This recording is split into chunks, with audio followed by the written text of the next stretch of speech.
in this webinar today.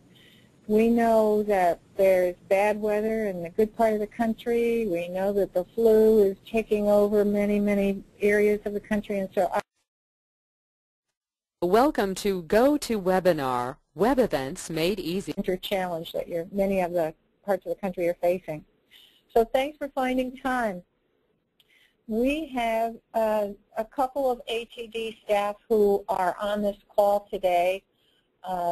Sarah Hollister didn't really introduce herself, but I think you're all getting very familiar with Sarah, who manages and facilitates the operation of these Leader College webinars.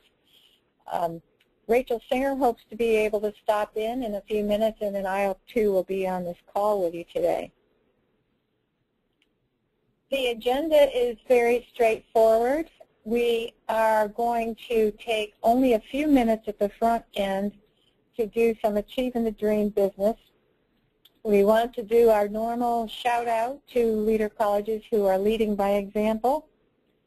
And then we want to quickly move into the major content of today, because we are really thrilled with having the opportunity to spend time with Kathleen and Laura today as they talk about some of the exciting work they've been doing. So let us just turn quickly to a couple of business items. Those of you who were with us last month remember that we asked for opinions about whether the webinars, should be scheduled for 60 minutes or if they should remain at 45. The majority of you seem to feel 45 minutes works better for you, given everything that you have on your plate. And so we made a commitment that we would stick with a 45, and we would do our best to reserve the very bulk of the time for the programmatic content that we bring to you on each webinar. So this is good. We'll stay with the usual time and 45 minutes. The second item I wanted to cover during the business component is a quick reminder for you that at NISOD, the Achieving the Dream Press for Completion colleges are having a pre-conference seminar on Sunday. You can see that on your screen. So if you're in that initiative and want to stop by, that would be an excellent thing to do. There's also going to be an opportunity for the Texas colleges who are participating in the peer coaching initiative to deliver a workshop, and you ought to be looking for that. You can find the whole agenda and registration material on the NISOD website. But we're really pleased that these groups of colleges that are doing special work in Achieving the Dream are going to be able to share that work at NISOD. So please encourage your faculty to look for those sessions. The next thing is, of course, we're rapidly approaching the time when we'll see most of you in Anaheim. I hope we'll see all of you.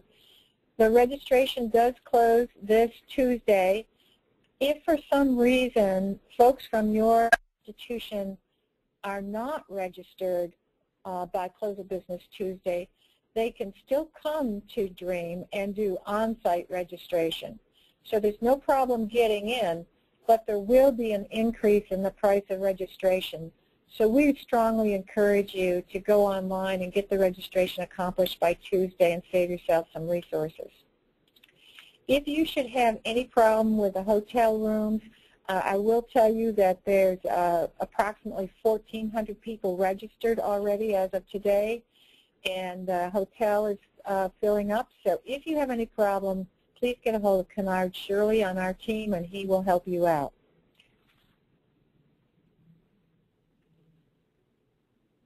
Let me move to the leading by example component of our webinar, and it ties into the conversation about DREAM.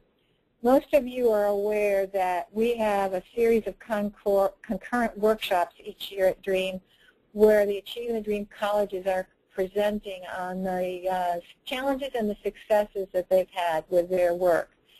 We're really thrilled that nearly half of all the workshops on the agenda this year are being led by our leader colleges, and we thank you for doing that. This is something that's really important to the whole network that they have the opportunity to learn from the leader colleges who have the most experience and the greatest documentation of success. So thank you for putting yourselves out there and making it feasible to share what you've learned how to do. With that, I would like to say a word or two about our dear colleagues Kathleen Cleary and Laura Couturier. Kathleen and Laura have been in the Achieving the Dream network easily 5, 6, 7, 8 years. I've lost track. They are among the pioneers. Kathleen came in with round 2 in Achieving the Dream. Laura was there even before Achieving the Dream was formally created. And they have a deep, deep knowledge and experience base that had the foundation in Achieving the Dream. And now they are also having another foot in the completion by design work.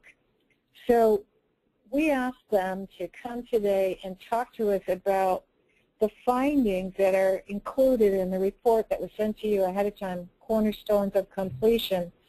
They are going to talk about the key points in that report where they've got strategies for creating structured routes through college for students so that they spend less time wandering around and more time on a deliberate pathway towards a credential. This is work that all of us are really engaged in, whether we're part of Achieving the Dream or part of Completion by Design. So it couldn't be a more important topic for all of us to think about today. So with that, I would like to turn it over to Kathleen and Laura. They've got some slides for you, and they've also got some discussion questions. So think about what you want to ask them. Use the chat session in order to pose questions, and Sarah will be monitoring that and make sure we get your questions into the conversation. So Kathleen and Laura, welcome, and thank you for doing this. Well, it's great to be here. This is Kathleen, and I thought I would take just a minute to remind everyone that the Completion by Design work is based on the Lost Momentum Framework, which is a systematic way of looking at the entire student experience from the moment they express interest in attending college to the time that they walk across the stage, either career ready or ready for transfer.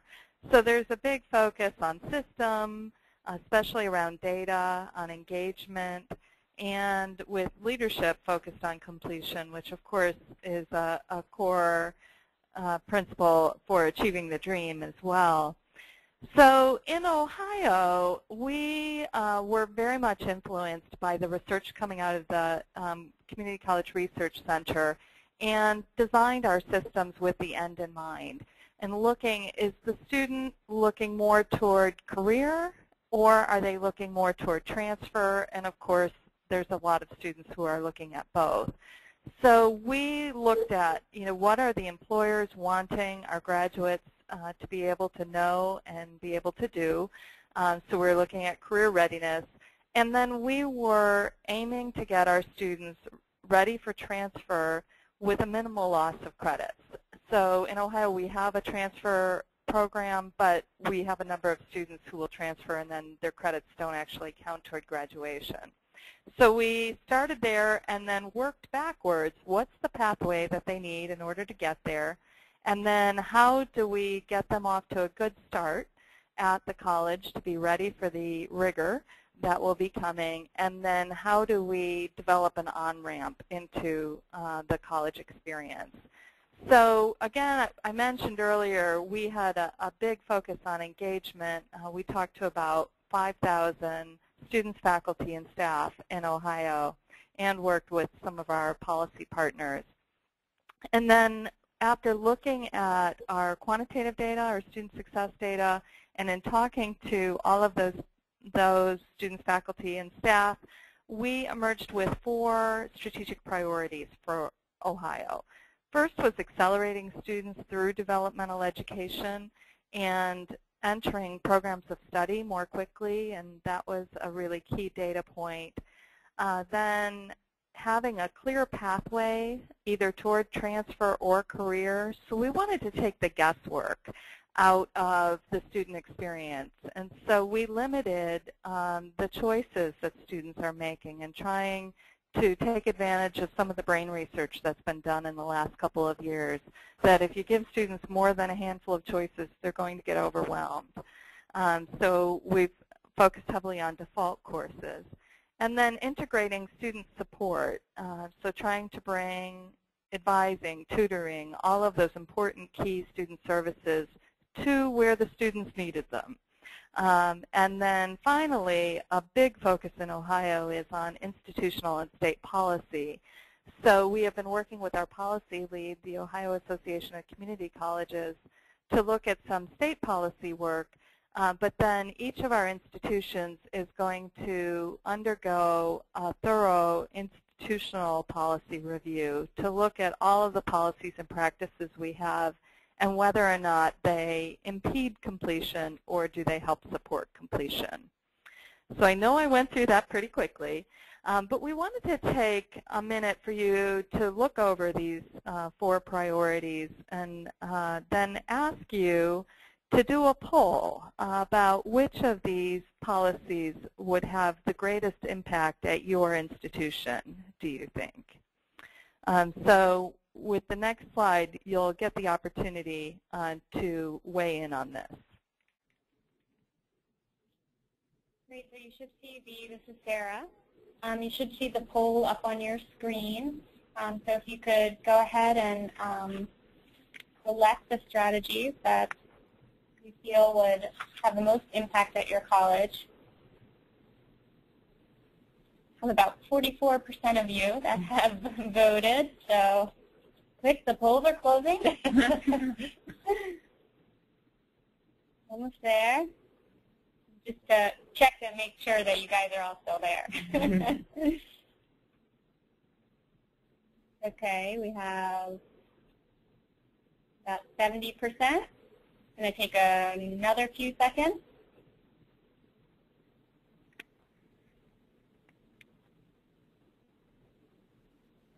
Okay. We're going to go ahead and close the poll soon. I'm delaying because I see them slowly coming in. Okay, great. We'll go ahead and close the poll and share the results.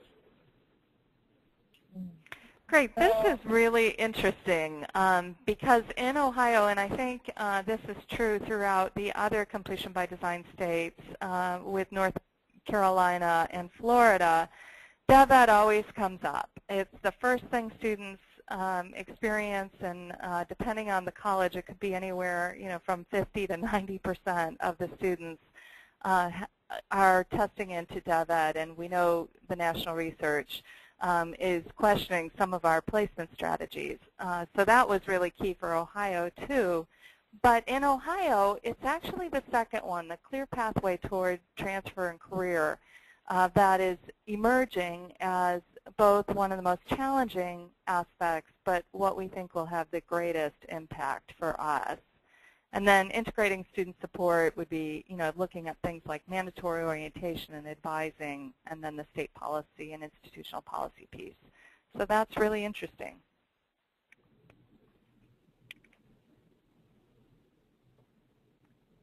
So this is Laura Couturier, and just want to say thank you so much, Kathleen, for giving us that important context of the work that the colleges have been doing. And Kathleen is too modest to say just how incredibly hard she has worked over the past 2 years. The work that the completion by design colleges have done to really do a deep dive into their data and to develop some really exciting and innovative strategies is very impressive, and we are all following their work with great admiration.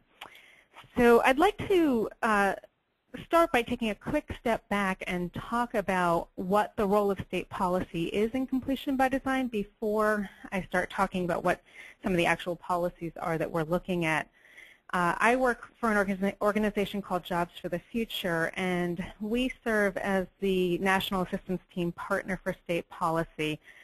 which is a role that we have played for both Achieving the Dream and the Developmental Education Initiative before. And in that role, Kathleen mentioned that they've been working with a policy partner, the Ohio Association of Community Colleges, and we at JFF also work with these state lead organizations in the 3 states that are a part of Completion by Design. So in North Carolina, we're working with the North Carolina Community College System Office, and in Florida, we're working with the Florida College System. And the goals of the policy work, there are 2 primary goals.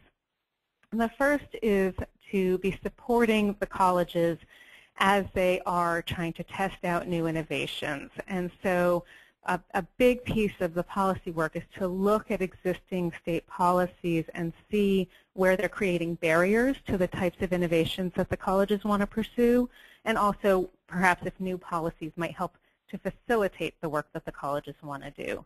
And then another primary goal for the work is to look at how to scale the terrific work that the Completion by Design colleges are doing to other colleges in the states and across the nation.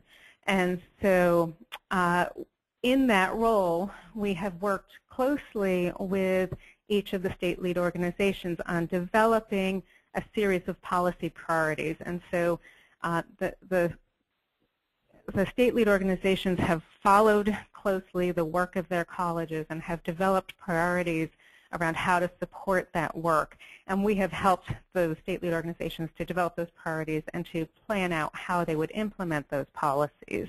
So as an example of that, in North Carolina, the Completion by Design colleges, as they were looking at how they might build these new, more structured pathways through to graduation for their students, they realized that the existing placement and assessment policy in the state wasn't going to work very well for the types of interventions that they wanted to design. And so they worked with the system office on revamping entirely the assessment and placement policy. And so this month, the board in North Carolina will be excuse me, will be voting on a brand new assessment and placement policy that will in fact impact all 58 community colleges in the state. So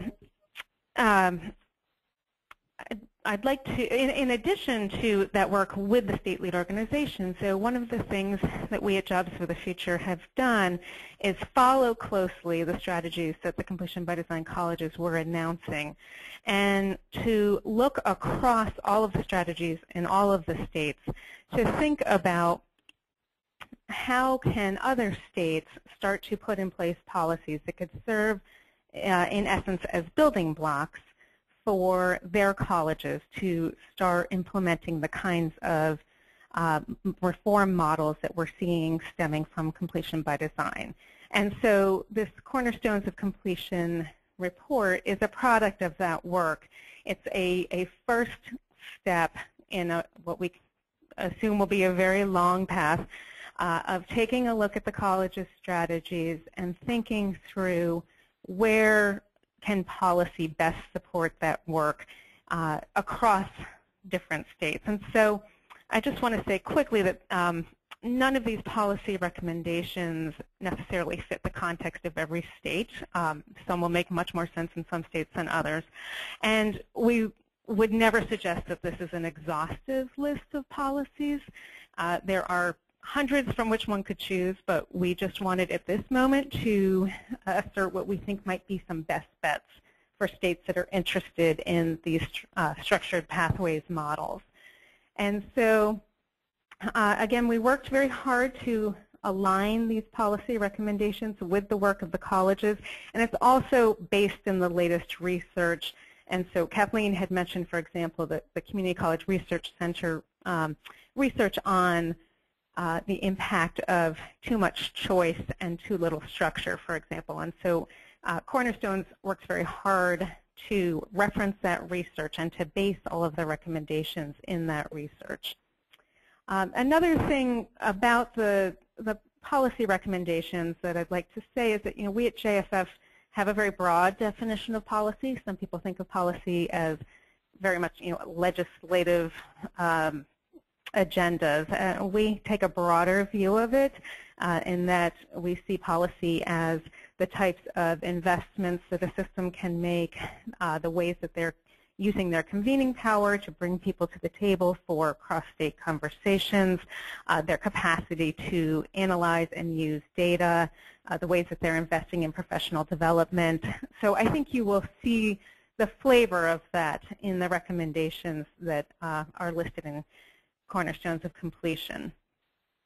So the next slide is all 10 of the recommendations that are in the report.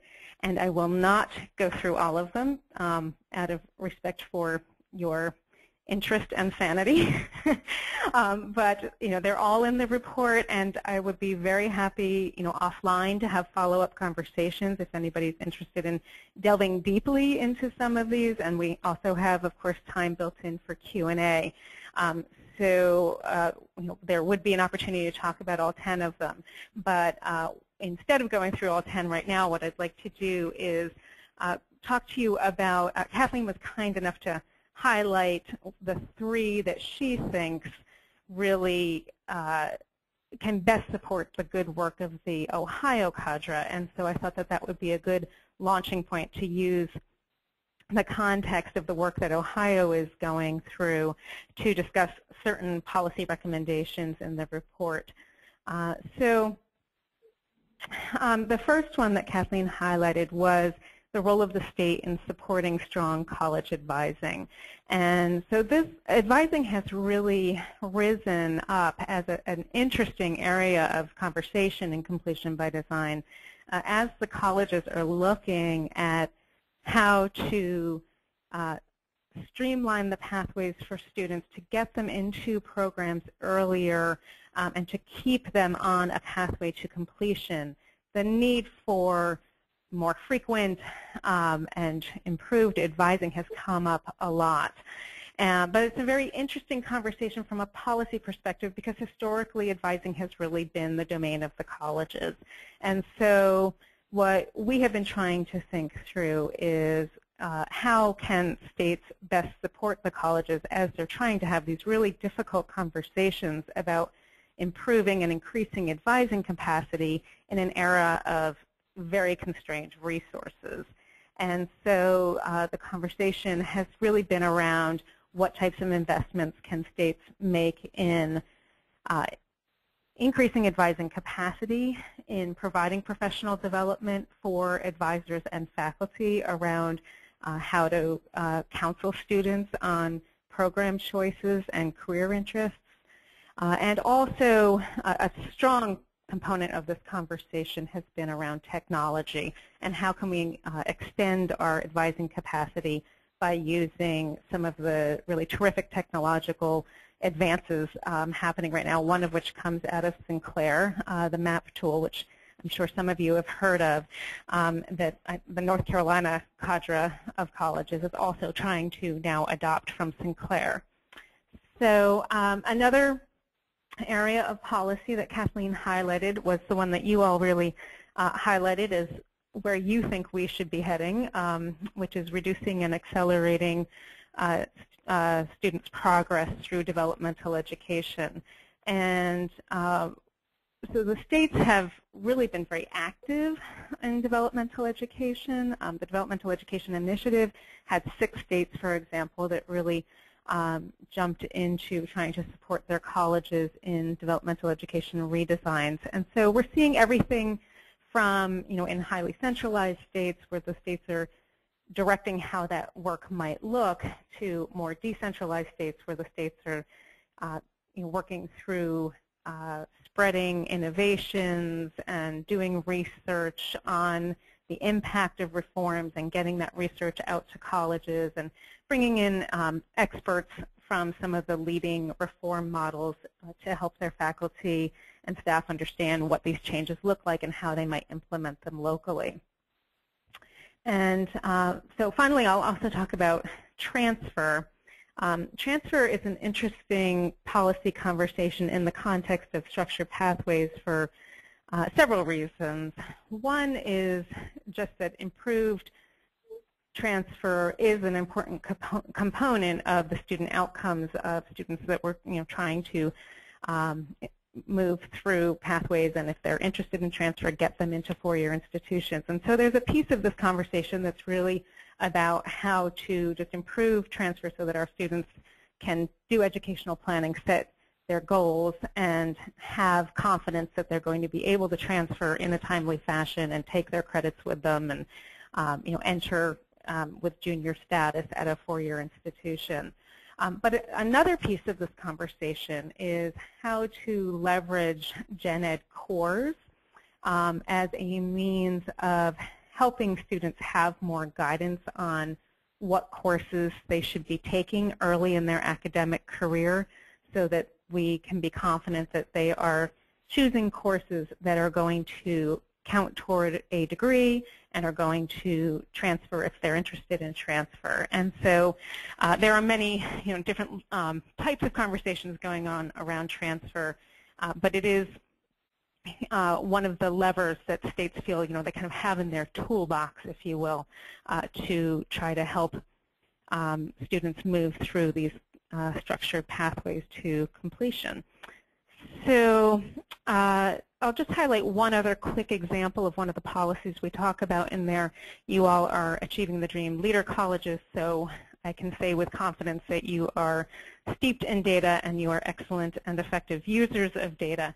And so, of course, a data recommendation is in Cornerstones, and it's really a two-part recommendation. The first is that because there's such an emphasis in completion by design on getting students into programs of study earlier in their academic careers, and it's going to be really important for our states to be able to collect, analyze, and use program-level data across their colleges so that we can have a good sense of the impact of structured pathways at a programmatic level. And so while states have varying capacity around their ability to look at program-level data, I think it's fair to say that every state has some work to do around kind of cleaning up the house on program-level data and figuring out how they might be able to collect and use that data.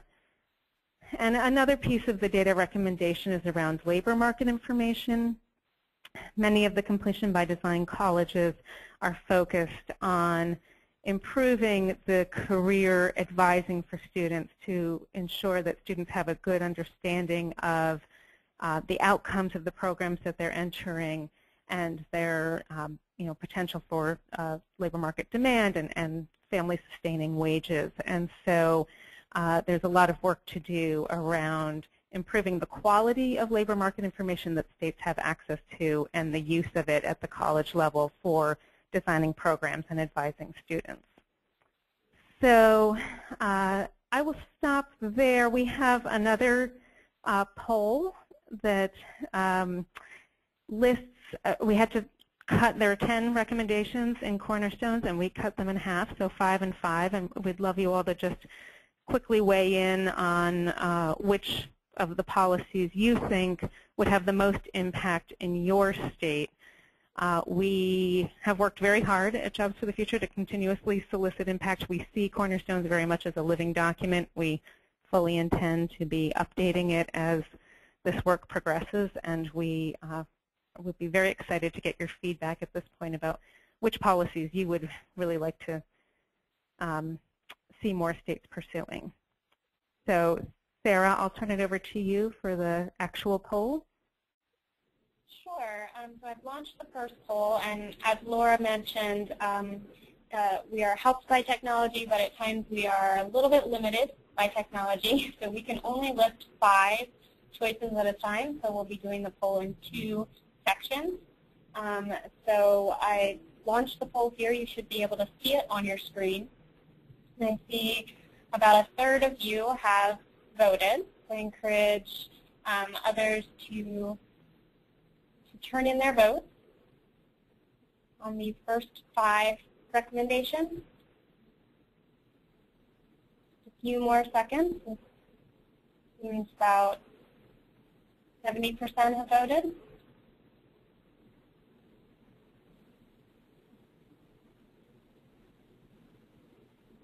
Just one more second. Great.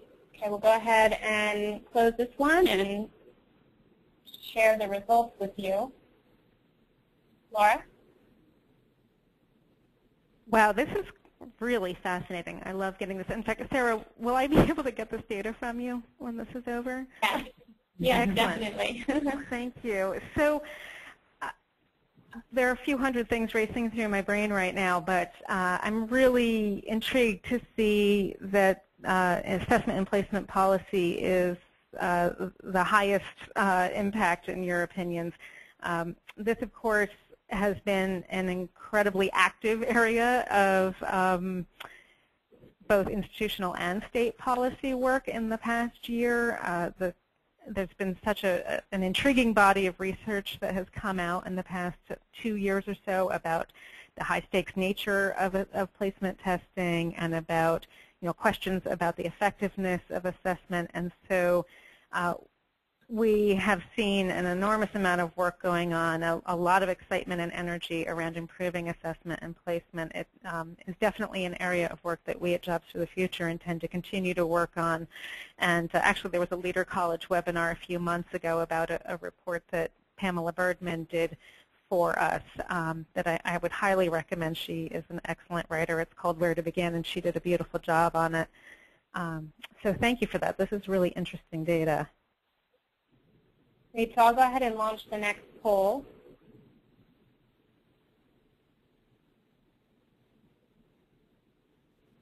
For the next 5 to weigh in on.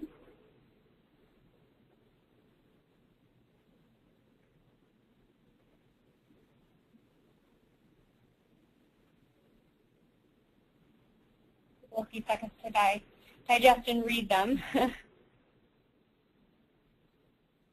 See some votes coming in.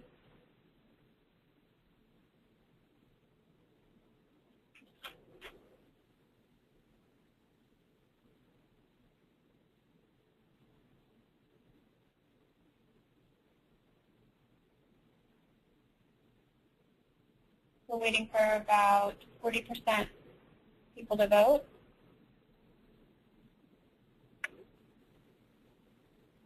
Just one more second.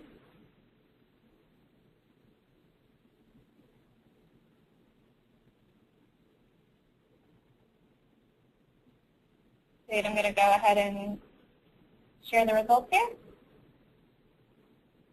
There we go. Great. Okay. Thank you, Sarah, so much. This is very interesting as well. So the financial aid to support student progress is a really fascinating, to me, fascinating area of policy making right now. MDRC has really led the charge on a lot of this work, and it's been difficult. If we're being honest, it's been hard to figure out how to do that well. But some of the data coming back from MDRC on these programs has been of modest impact, but their cumulative opinion is that they still really think that there's a lot of potential for using financial aid to incent student progress and completion, and so they're continuing down that path. And other states are joining in the mix. Massachusetts, for example, has a new financial aid program that is designed to reward students as they progress through college. Then let's see, the next one, there's an even split between the data policy recommendations and the leveraging of technology. So I think that we're going to see a lot of work in this area. On the labor market front, there are some really fascinating, there's some great work going on, some colleges that are working very hard on using real-time labor market information.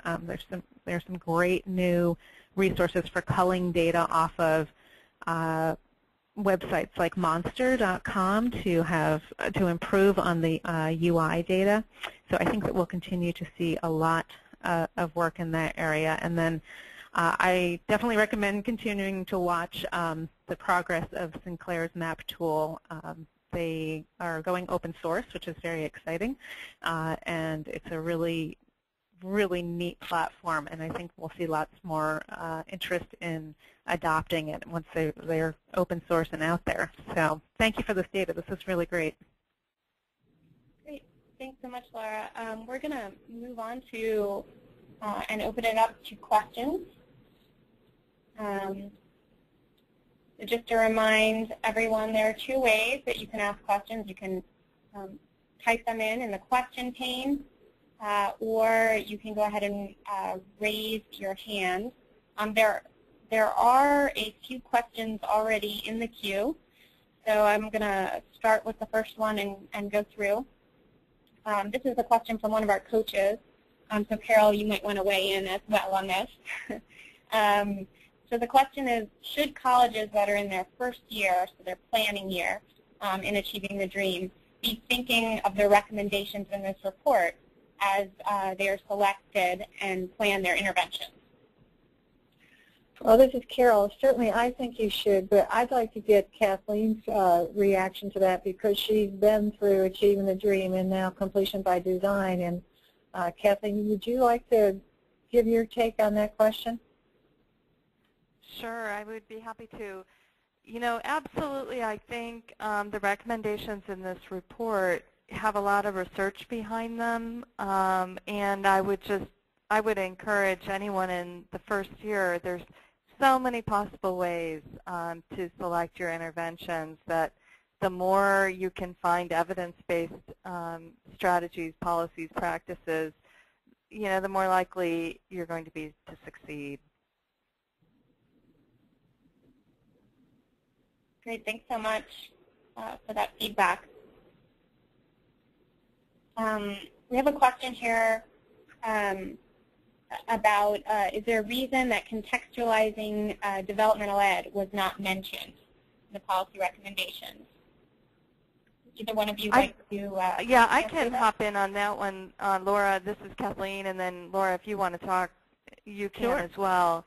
For this one, in Ohio, we do have contextualized DevEd as part of our strategic priorities, but we are not as far along in our thinking on that as we are with our other strategies. You know, just like, you know, when you're in your first year of Achieving the Dream trying to figure out, gosh, where am I going to focus my efforts and attentions and prioritize them, you know, we've had to do that with Completion by Design too, and I think we will get there, and our faculty are in the process of working through that, but we're not there yet. And this is Laura. You know, actually, Cornerstones does talk about contextualization, and there is some data in there about the IBES model out of Washington State. I think that the word contextualized didn't make it into the poll only because we literally had a 50 character limit for the polls, so something had to get cut, and I think that just was one of the words that wasn't going to fit. But it does not in any way reflect on our belief that this is a really exciting area of work and that there are strong results coming out of many of the models that are contextualizing, and it is reflected in the report. Again, technology can work for and against us, and this would be a good example of that.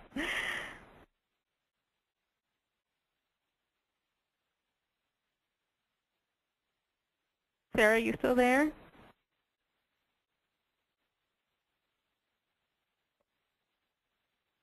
Sarah?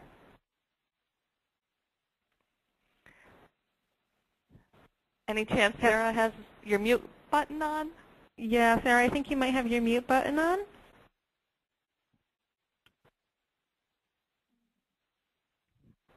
Uh-oh. I don't think we can see the questions. So. We can't. No. Yes, this is Kathleen and Laura, and we're puzzled because we can't see the questions. Achieving the Dream has your questions, and we can't. Oh. Okay, we have a message from them to hold on, that they're having some technical difficulties.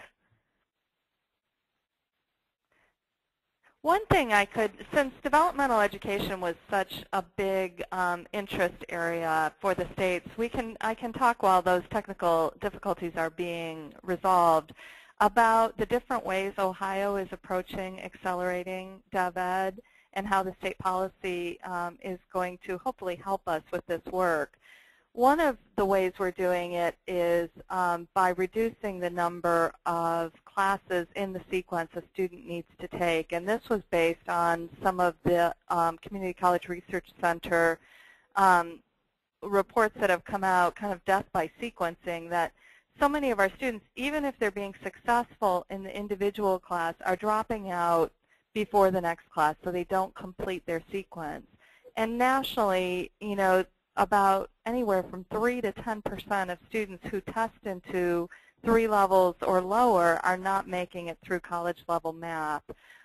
So, you know, at Stark State, one of the colleges in the cadre, they have completely redesigned their developmental math into a math emporium model, but they are also reducing the number of courses in DevEd in their sequence.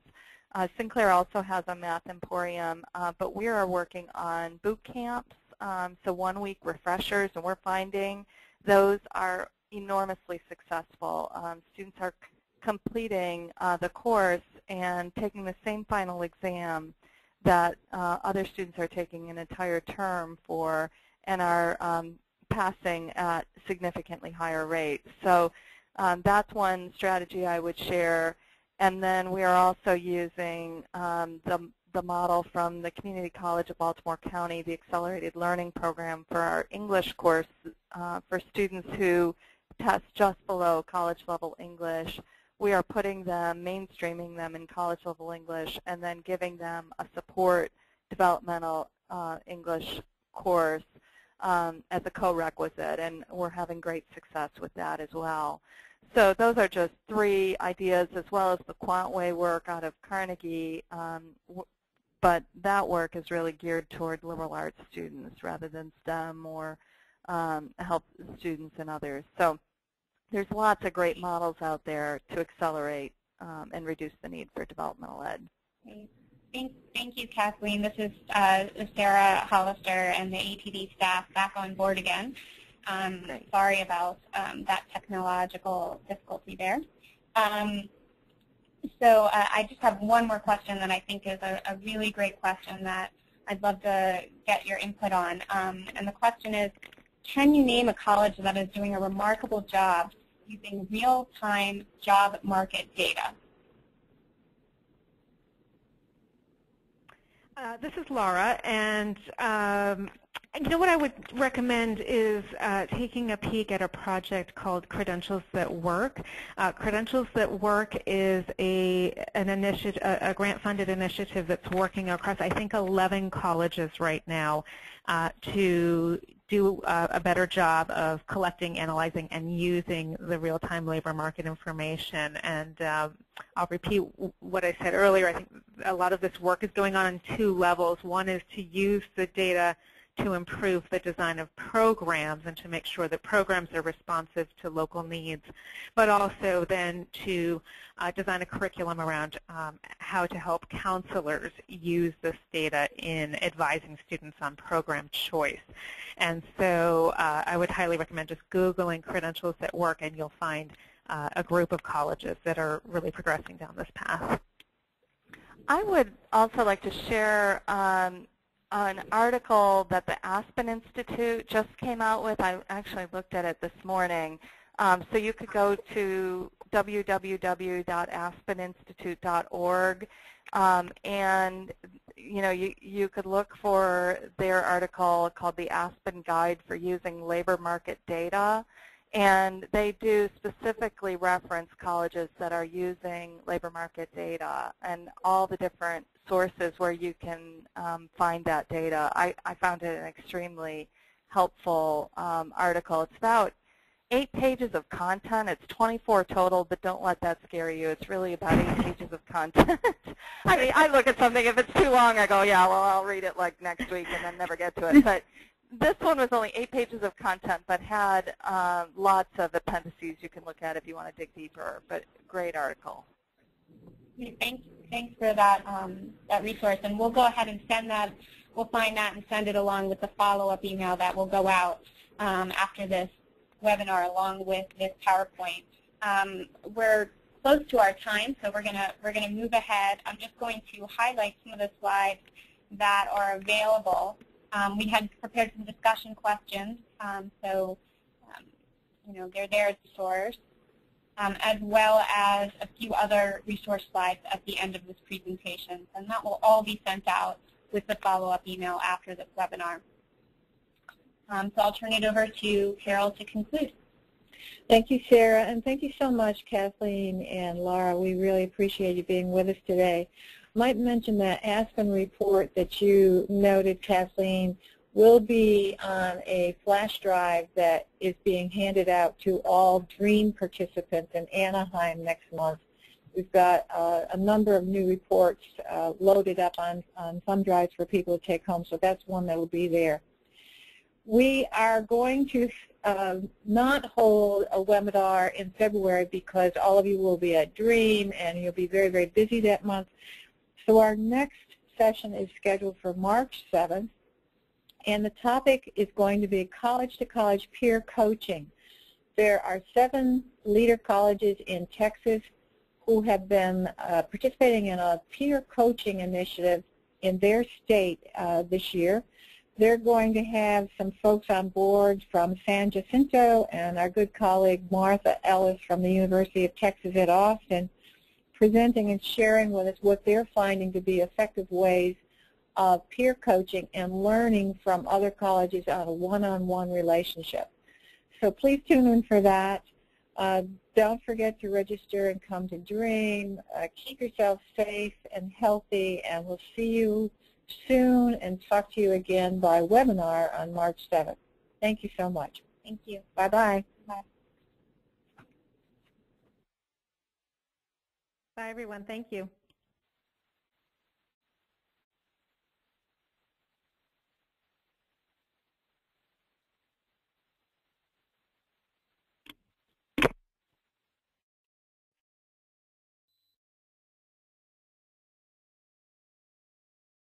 The organizer has